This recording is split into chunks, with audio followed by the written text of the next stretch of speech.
that guy doesn't look like me, does he? That is Dwayne Harris. We are at Little Theater Manchester, and here I come. Woo! Sit down, everybody. Sit down.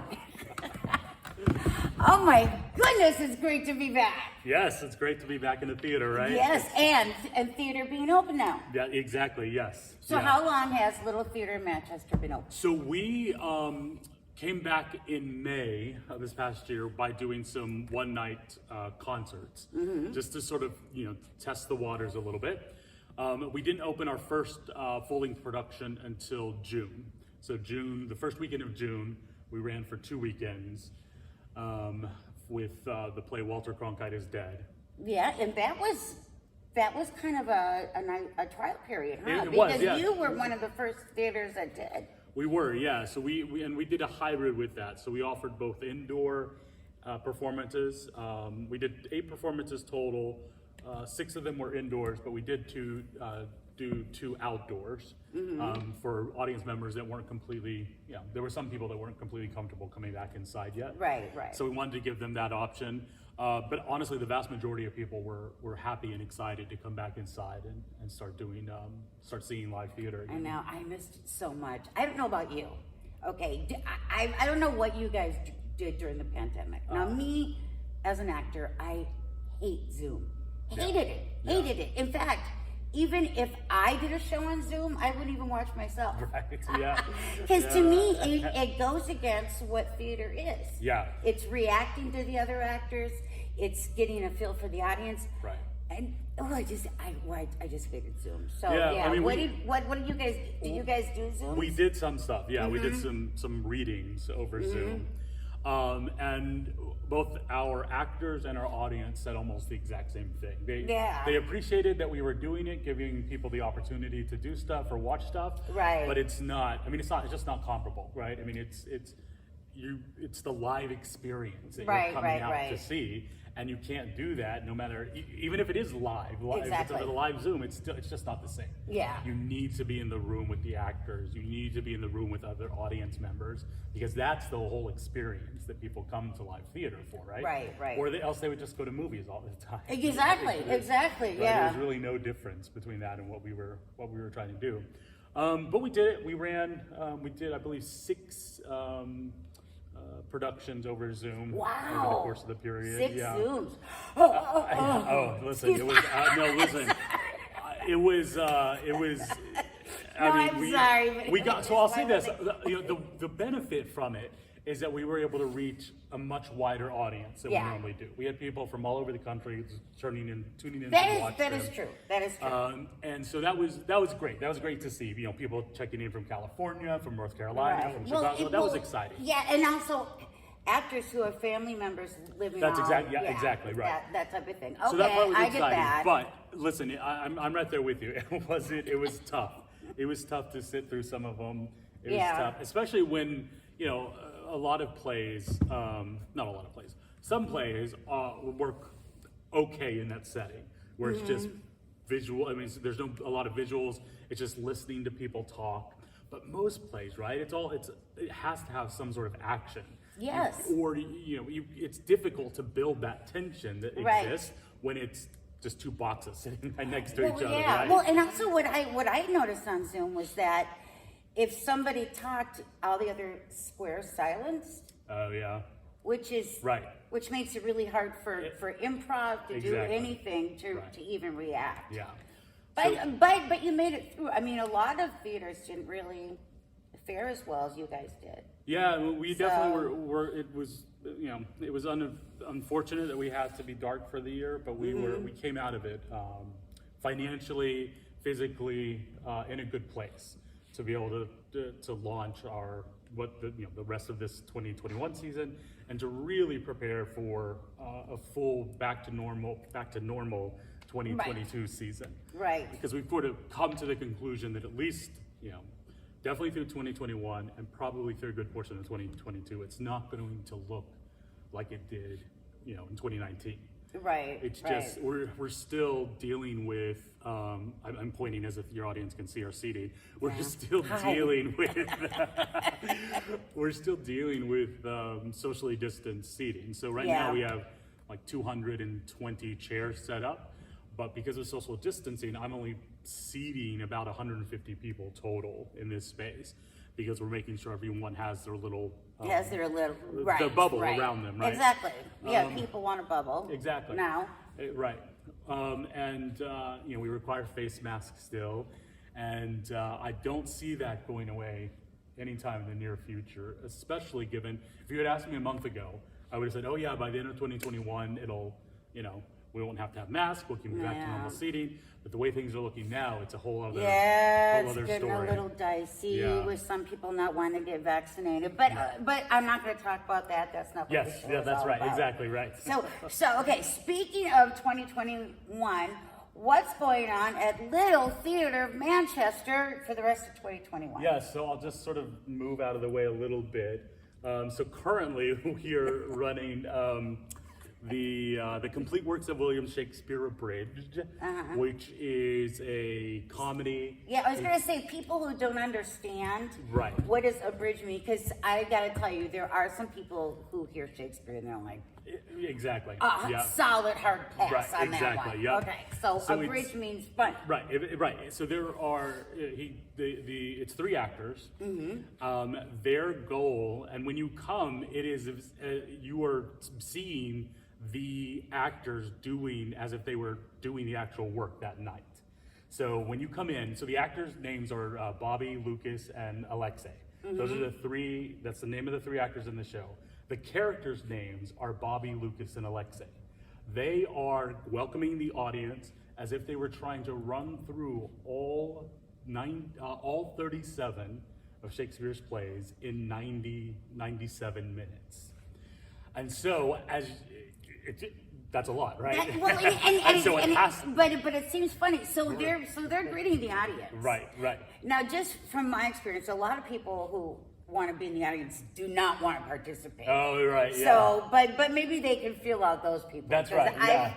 Because I've done that and they'll go. Right. Yeah. So there is audience participation, and there is, which is fun though. It is. The audience members that have done it so far have had a blast. And it's, they look for the people that are going to get up here. I mean, because it's not just, you don't just get to come up here and stand. Like, there are things that you have to do, and so you have to be somebody that's willing to come out and be a little bit brave and do some of this stuff. But they are making an earnest attempt at running through all of his shows in a abbreviated way. They start with Romeo and Juliet. It lasts about 30 minutes.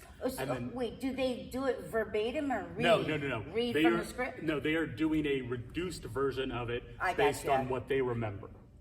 So kind of like Spark Notes? Exactly. In their head? Yeah, okay. Exactly. Okay. So they do Romeo and Juliet, takes them about 30 minutes, and then they realize, wait a minute. It took us 30 minutes, they say 12 minutes in the show, but it's really about 30 minutes in. It took us X number of minutes to get through that one show. We're gonna have to speed things up if we're gonna make it through all these shows in 90 minutes. So from that point on, it is just a mad, comical, hilarious dash for them to try to get through all of the rest of the shows before the end of time. And it's 3 guys, and as you know, there aren't just male characters in Shakespeare. So you've got guys playing girls, you've got guys playing 5 different characters in one play. Right. Things don't go as planned through all of it, so there are props that come and there are things that just go wrong. It is slapstick, it is hilarious. The audiences love it. They have a great time. It's an experience, and that's what we wanted coming back. We definitely wanted to do things that were a little bit smaller in terms of cast and in terms of production value, or in terms of production requirements, but made the best experience possible for the audience. Yeah. So this is definitely one of those shows. It seems really funny. I'd be really curious to see how they handle Macbeth. Yeah. Oh my God. It is. That's my personal favorite. Yeah. It is one of the more fun. I bet it is, yeah. Pieces. And as you'll note, they make in the play they make a big deal about how you're not supposed to say the name Yes! of the theater. Right? It's Otherwise you have to walk around the theater. Exactly right. Yeah. So the Scottish play, That's the very Scottish funny. strategy gets called a lot. But yeah, it's a great show. It's a lot of fun, and audiences they're loving it. But you're right. The word Shakespeare, it just intimidates. Yeah, some it people. does. So It that's does. that's a hurdle that we're working on overcoming. We've got one more weekend of it, and we're working just to educate people that you don't have to be educated in Shakespeare to come and enjoy the show. Right. Well, but since our show, camera's rolling. Yes. It's going to be playing even past. Oh, I see. That's right. Shakespeare. That's right. Yes. Although it's a glorious set. Oh, it's beautiful. I love It's it so gorgeous, much. yes. But tell me what other shows are coming. Yes. So in terms of our main stage, the next planned production. Oh, this is the main stage. Yes. And our next planned production is in November. We're doing Songs for a New World, which is a newish musical that was on Broadway in, I'm not going to remember the years, but it's in the last 10 years it's been on Broadway. It's 4 people. It's a song cycle, so it's really just these 4 people each going through Just singing and singing. yeah. Yep. So sort of like a review, except that the common thread isn't necessarily the artist or they're not just trying to present the works of one group of people. It's attempting to tell a story through each of these songs. Right. And they're all connected, but they're also all independent. So for example, there are songs that take place in, I believe the date is 1864. Mm-hmm. So there's a song that takes place then, and then that connects somehow to a song that takes place modern day. And so each these 4 people are each playing different characters, and so they are performing different songs as different characters throughout. Right. And they all come together in terms of their theme and in terms of their message. Yeah. I was gonna say, does each song have its own theme, and then they Right, and they all exactly, Yeah, and they're all part of a bigger theme, which is how the choices we make impact our lives. And but the important thing is this musical is some of the most beautiful music that we've seen on Broadway in the last 10 years or so. And that's saying something. Gorgeous. I always cry at beautiful Broadway songs. These songs are great. Yeah. Anytime you see somebody doing a newish Broadway cabaret, there's always at least 2 or 3 of these songs from this musical in there, just because there are such great songs. Yeah. So so it's part of the excitement of doing it for us is that there is a little bit of, it's not a name that's immediately going to jump out to people. Right. So we have to help people come along and understand what it's going to be about. We're going to be able to show some clips from it to get people excited about it. The biggest advice I have right now is check out, just search YouTube for Songs for a New World. They did a beautiful concert version of it a few years ago. And you'll hear them singing it, and you're going to want to run out and see it live. Right. Because it is really, really beautiful music. So and when does that open? that's November, the first 3 weekends of November. Gotcha. Okay. In between the closing of this show and that show, we have at least 3 more concerts. We're doing a one-night only doo-wop at the end of August. We're presenting a Beatles tribute band, Tickets to Ride. We're presenting the Cat Stevens, Harry Chapin tribute review one night. So there's all sorts of concerts that we're trying to do, and even potentially some more between now and then. Mm-hmm. So that's what we have planned for 2021. Okay. Fingers crossed that COVID doesn't ruin any of Like that for us. knock on Exactly, wood. knock on wood. Sure. Exactly. Right. Exactly. And then for the 2022, because we run a calendar year. Yay, 2022! Yes, exactly. Woohoo! Because 2020 is like. Oh yeah. Yeah. Right. Okay. 2022. Yeah. So this, of course, assumes that things move right ahead as we were planning them to. Mm-hmm. So we plan to open the season with Arsenic and Old Lace. Oh, that's such a funny It show. is. It's great. We figured we wanted to bring sort of a classic that everyone would know. It would, it would welcome people back to the Yes. idea of coming to theater. Really, it's a substantial play that people Yeah. are familiar with. They probably have seen it in theater before, and so it will feel familiar to them to come back and see it. Right. And then we're going to switch to a comedy, Noises Off. You may have heard of that. Yes.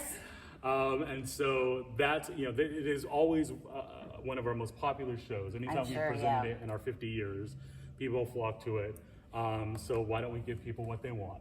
And it is... Noises Off is a very good play. Yes. I'm going to be auditioning for that one. Wish me luck. Yes. No, not luck. Break a leg. Yes. Okay, yes. And then, and we're going to follow that up with a play called Over the River and Through the Woods. Oh my that show? God, yes. Yes, it's a really beautiful... Do you know that I was in it, I played a 76-year-old grandma. Wow, And they were able to... they did all the, and oh my God, I love that play. Yeah. Oh, It's you a guys, favorite, you will yeah. love this. You will bring your tissue. Yes, It's yes. beautiful. Yeah. It's funny. Oh, I'm it's so glad you guys are heartwarming, doing it's that. great, Yeah. That'll most likely be in June, in our June slot. And then in August, we're planning to present the musical Full Monty. So, Yay! yeah, I think if people don't know the show, just Google it. You will understand. It is. My gosh. Yeah, it's going to that's be a lot so of fun. much fun. It's going to be a lot of fun. And then we plan to close the season with In the Heights. Yeah, so that was actually on our schedule to present at the end of 2020. Right. And of course, that got blown up. And then they said, okay, well, let's put it on the back burner. We'll hopefully be able to do it in 2021. That clearly isn't going to happen. Right. So now we put it back on the schedule for 2022. We've got hopefully a lot of the same people attached to it that were originally attached to it for 2020. So we're excited to end It's our such season a wonderful with that. play. It is. And it's doing well in the theaters too. It is, yeah. And so we're hoping that the new movie will help excite people about coming to see it in person. So if you hadn't had the opportunity to see it in person, you didn't know anything about it, you've sort of seen what's possible on screen.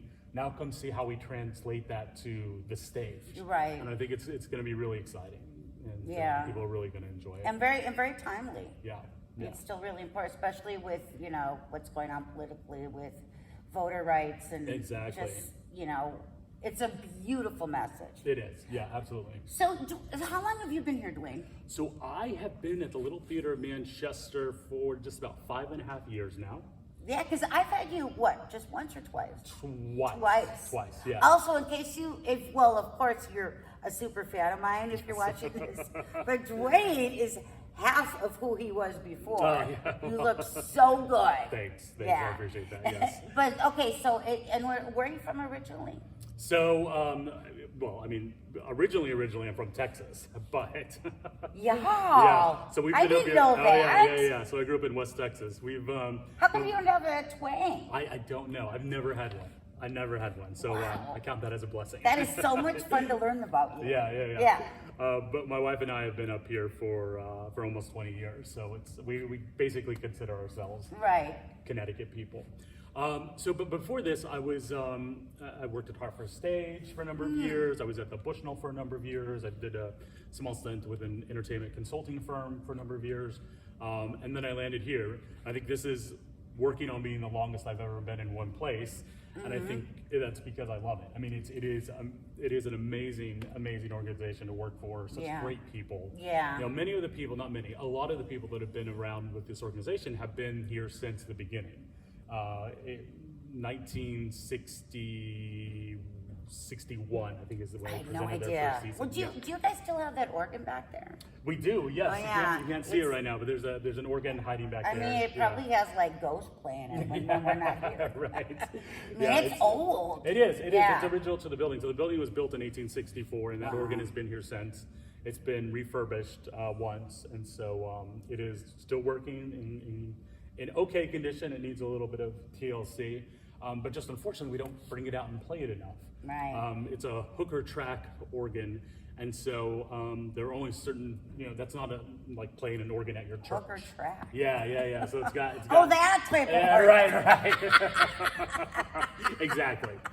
It's got a bunch of, you have to pull a bunch of slides. That's really cool, though. Yeah. So it's like one of the big. Yeah, it's got these big giant. You the could big do giant. Phantom of the Opera. We could, Yes, you exactly, could. yes. Yes. Hunchback of Notre Dame, we could Yes, do that. yes. Yeah. There's a lot of opportunities for it. But yeah, because you've really turned this place around. You've done a wonderful job. Oh, thanks. I mean, Yeah. it's one of my goals since I've been here to bring in as many people as possible. There's so much great entertainment that happens in these walls, and so we just want to expose it to everyone, whether they're in Manchester, whether they're in West Hartford, everywhere in between. We want to bring in as many people as possible so they can experience some great live, affordable theater, performing arts. Right. And so we're proud of what we do here, and Yeah. really enjoy. And it's sharing nice, with you. and the people who make the sets, Yep. people who usher, the people who act on the stage, it really is a labor of love. I mean, it really is a sense of community. It is. Yeah. It's all volunteer, with the exception of the small staff and myself and 2 other people. Everyone else is volunteers. The actors are all volunteers. The set construction crew is all volunteers. Everyone working on the tech, the lights, the sound, they're all volunteers. So for everyone, it's really a labor of love. Yeah. And that's sort of the difference between working at the Bushnell, working on stage. All those people are passionate about being there, but they also are there because that's their livelihood. Exactly. Here, you are here because you have another life that you lead It's during their the day. it's their passion. It's their passion. Yes. It's the thing that they look to escape to. Right, And so right. It really like is. like dentist by day, comedian Exactly. by night. That's right. Yeah. Exactly. Yeah. So it really is a different vibe here. Not just at Little Theater of Manchester, but I imagine any community theater Right. shares that experience, that people are there because they want to be there. Yeah, which is so important. Yeah. So did you get your education in Texas then too? I did. Yeah. So I got my bachelor's of fine arts in theater in Texas. Theater. Yeah. Now, when you got in theater, did you want to do this? Did you want to act? I mean, what was your original, So dream? Yeah, so I wanted to be a theater director. So, theatrical directors. I wanted to direct the productions, direct plays, direct musicals. And then when I started my first job, which was at Hartford Stage, I started an internship there that lasted for a month before I became an employee. I realized, I have a knack for the business side of things. It's a way that I can still participate in the creation of the art. Right. And so it's worked out fantastically for me. I mean, it really has. It's been how I wanted to contribute to the creation of the art from since then. Well, you're so lucky to have the creative side and the logical side to be like, for instance, I wouldn't know business side of nothing. There's no way I could run anything. Right. I could crunch any numbers. I can crunch food. That's Right. about it. But you've been able to pull that off, and it just fascinates me that you came from Texas. Yeah. I don't know why. and your wife is from Texas too. Well, my wife was an Air Force brat, but that's where we met, is in Texas. And her parents, her mom now still lives in Texas. That's where they landed, is in Texas. So yeah. Yeah, and do your kids want to get into theater? I don't know. How old are they? So my son is 8 and my daughter's 7, so they're about 16 so months cute. apart. Yeah, they definitely. I mean, they are super into TikTok and making their own little TikToks. So it's sort of which a brand is, of or yeah. type of performing, right? Yeah. And so they're super into that. So I can see that they have the creative performing side to it. I mean, I'll try to steer them clear of trying to make a life out of theater because it can be hard. Oh God, it can be heartbreaking. Exactly right. But if that's what they want to pursue, I'm going to support them. It would excite me. I mean, I love it. I mean, I love the creation process. I love the, in my opinion, theater doesn't happen until there's the exchange between the performer and the audience. Yes. And that's sort of the magic that I think that that you can only get with live performing arts. Yeah. And so, I want to see it continue on well beyond my lifetime, so that if my children wanted to go into it, I would absolutely support them. Right. But it's hard. Now, you've directed a show here, haven't you? Or yep. or readings, because I've done readings, that's right. You directed a show that I was in. Yep. Yes. So I was the star. No, yeah, that's right. That's funny. I was just talking to somebody who was involved with the Broadway production of Sonia Vanya. Oh God, I love that. Yeah, it's such a fun show. I love that show. But then I also directed Marvelous Wonderettes when we did it here in 2018. That's a classic. It is. I love that little show. I didn't know you directed that. That's really cool. I did. Okay. Yeah, they gave me a chance, and they haven't since. So that tells you how well I did. I'm just kidding. Now, who chooses the plays? Yeah, so we have an artistic board whose entire job it is to deal with the selection of plays, to do with all the staffing, to run the auditions. So they form a little committee that focuses just on formulating a plan for the next season. Right. And they have a loose charge of trying to do at least 3 plays and 2 musicals, and sometimes we'll try to pull a theme together out of it, but not all the time. But yeah, so every year there's a group of people that start really in February and work through June to try and put together a season for the next year. Okay, so it's like a board. Yeah, exactly. Yeah, Yep. right. Yep. Okay, and then so when do you ever do original works? We do. We haven't in the last couple of years, but we have presented original works not only in our it's called our Evenings at 7, which is scripted play readings, which are downstairs. which are right? downstairs or smaller space. And what are those always on Tuesdays or Thursdays? Right, they're typically on Tuesdays. Tuesdays, yeah. We try to do one a month. We clearly haven't done any in the past 2 years, so hopefully that'll come back in 2022. It's been a strange. It has, yeah. But we have in the past done new works as part of our regular full season. Giving opportunities for new plays to be for local done. playwrights. Exactly. I mean, we both know local playwrights. That's right. Exactly. Yeah. We're very talented. That's yes. right. Yeah. Jacques Lamar has did a play for us here. Ann P.A. is another local playwright who's done some stuff here. So yeah. Oh, good.